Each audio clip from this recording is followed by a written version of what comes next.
In 1984, the Bulletin of the Atomic Scientists, thanks to an escalating arms race between the United States and the Soviet Union, set the doomsday clock to 3 minutes to midnight. The last time the clock's arm was moved so close was 30 years prior, when both superpowers first tested thermonuclear weapons. 1984 was also the year that Martin Scorsese, freshly disillusioned by the failure of his first attempt to make The Last Temptation of Christ, directed what is perhaps his, or used to be, most underappreciated movie, After Hours.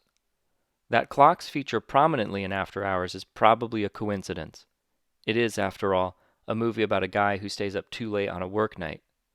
But is it paranoiac to connect the clocks to all the other apocalyptic motifs?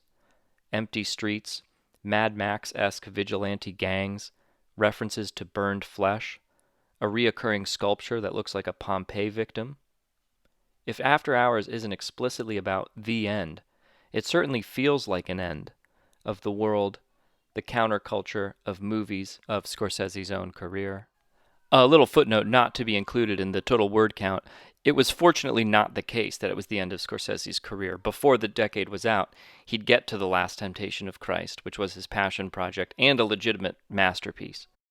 At one point, a diner owner claims that After Hours means that, quote, different rules apply.